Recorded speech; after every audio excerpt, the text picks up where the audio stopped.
Hi, I'm Don Chilovit, a part-time streamer for over 2 years, and I'm here to help you start streaming and do it without breaking your bank.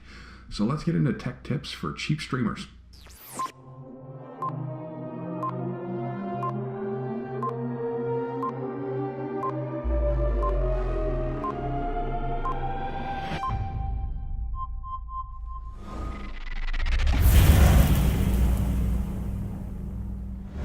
Welcome to my first production video on YouTube, and what I'm planning on being a series of videos to help out new and growing streamers to step up their setup. Today we're going to be specifically talking about lighting yourself. One of the biggest things you'll see in streams is if people aren't well lit, you can't see them. It just looks bad. So with the majority of gear that most people have, the more light you have, the better you're going to look on stream. So I'm going to assume that you have the basics required for streaming and making content on services like YouTube, Twitch, Mixer. But if not, here's what you need as a base. You need content, either a PC or console, and a way to capture it, like a capture card. I use the Elgato HD60S. A computer in which to capture everything on it, and the appropriate software. I use OBS. There's tons of other options out there. There's Lightstream, Slobs, XSplit. Take your pick, get used to it, play with it, get to a level where you're comfortable using it. Obviously, one of the other things you're going to need is a microphone. I'm using another one right over here. I normally use my Blackout Yeti edition, my Blue Yeti Blackout edition. I was using a Blue Snowball to start off with for 2 years, and then I just decided to step it up with the Blackout because I like it a lot better. Second is a camera. Obviously, if you want to be seen on camera or on screen, on stream, you're going to need a camera to do it. The majority of streamers who start out use the Logitech C920, which is currently what I'm shooting this video on as well. You can step it up to a DSLR. You can use other cameras that are out there with an Elgato Camlink with an HDMI signal. Most people want to start out the lower end of cameras just to get used to see if they're going to actually make a go of actually streaming. Now, since we're talking cameras, best way to make your camera make you look good or better is lighting. The better your lighting, the better the less your camera has to work, the better you're going to look. When a camera doesn't have enough light coming into the sensor, it's going to introduce noise into the signal, so you get pixels. It looks pixelated, it looks grainy.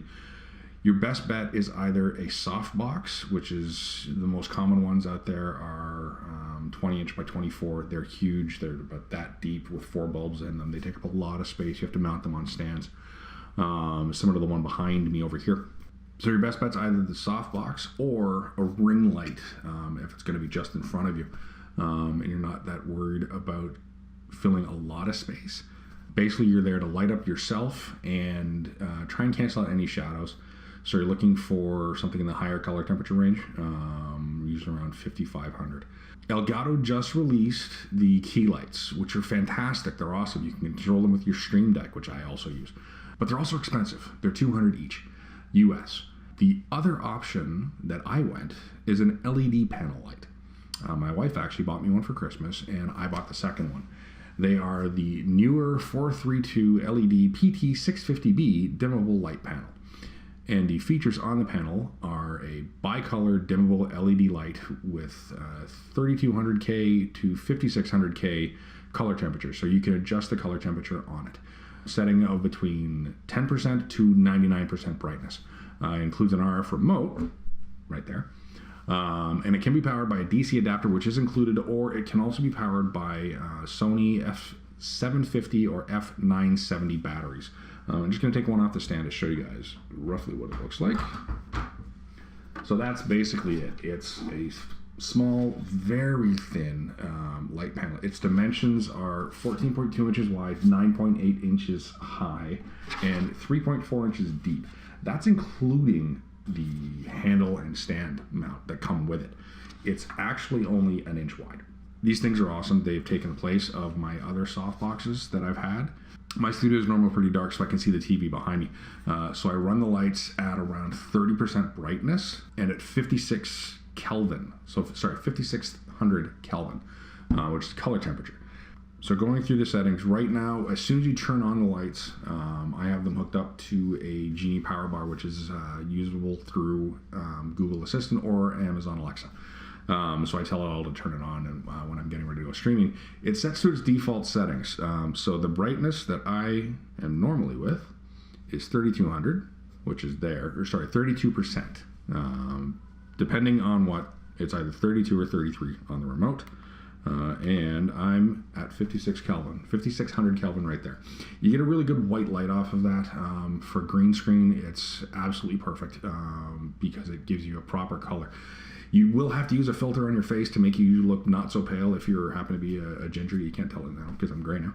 But the filters help that stuff out. If you aren't running a green screen, you can probably get away with only one of these instead of the two. I have them in a crisscross pattern to cancel out all the light around me.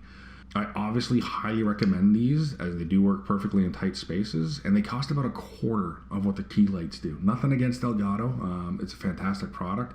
But if you're just starting out streaming, you don't want to lay down that much money just for a light, I highly recommend these. They go on Amazon right now for $54.99 US or $89.99 Canadian. I'm going to have the links down below. So if you want to check them out on Amazon, please feel free. I have no affiliation with any of these companies. I just own these lights and I absolutely love them, and I'm trying to help out people who are just getting started and getting the gear you need to step your game up. If you're looking for other stream advice, I'm going to easily and happily redirect you to Ashney Christ, link down below, and Alpha Gaming Channel. These two people are very invested in helping streamers figure out how to do this and how to do it better. That's it for now. If you like the video, go ahead and hit the follow, hit the subscribe. If you want to watch me live, I'm Don_TrueLoveit on Twitch, and normally broadcast Mondays and Thursdays, sometimes a Wednesdays in there. Anyway, that's it. Thanks for watching, and we'll see you on the next one.